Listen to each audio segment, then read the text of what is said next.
भाइयों बहनों, हाँ भाइयों बहनों, हाँ हाँ बोला ने। इस सज्जन को क्या तकलीफ है भाई? हो की कहिया कर बिहे न होय छै? क्या तकलीफ है इनको? अहो कहा छिया कर बिहे न छै गौरव? हाँ तू बोल तू तो। अरे की बताइए मोदी चा बड़ा समस्या से जूझे छिया। दू गो ग्रेजुएशन करी लेलियो, घर पर तुहारी आवे छ नौकरी बिना छौकरी नहीं छ एको। हे ना ना, अरे तो गायक छी तो गायक सुनाई तब न मोदी चा खुश हो तो रे।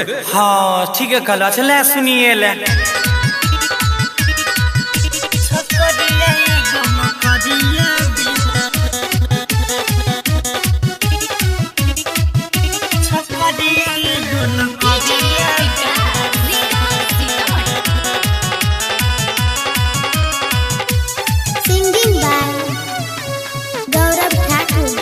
हे नीतीश जी पढ़ी लिखी ढुआई छियै, रोज तो करिए एगो नौकरिया बिना।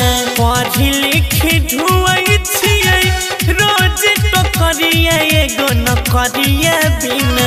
मिले नहीं नीतीश जी छोकरिया एगो नौकरिया बिना।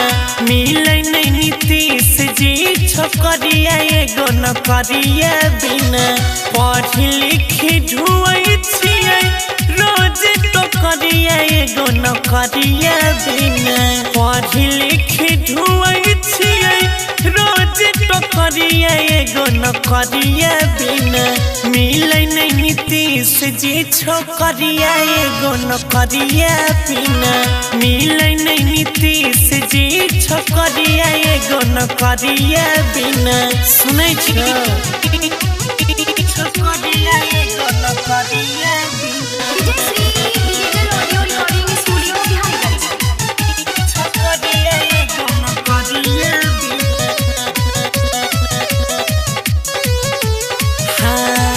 जे भी आबै छै अगुआ पूछे के बात हो, नौकरी के बारे में करे सारा रात हो। सब पूछे से जॉब है। जे भी आबै छै अगुआ पूछे के बात हो, नौकरी के बारे में करे सारा रात हो। बीतल जाइ छै उमर चरबै में बकरिया एगो नौकरिया बिना। बीतल जाइ छै उमर चरबै में बकरिया एगो नौकरिया बिना। मिलै नहीं मोदी जी छोकरिया एगो नौकरिया बिना। मिलै नहीं नीतीश जी छोकरिया एगो नौकरिया बिना। केना होतै एना में? छोकरिया एगो नौकरिया बिना। छोकरिया एगो नौकरिया बिना। हे हाँ घर घर के युवा सब करे छो पुकार हो। केना के कटतै जिंदगी भक बेरोजगार हो। बतावा तो ही की करिए? घर घर के युवा सब करे छो पुकार हो।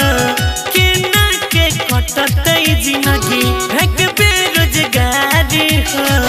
रणजीतिया जई गौरव बेचे करिया एगो नौकरिया बिना।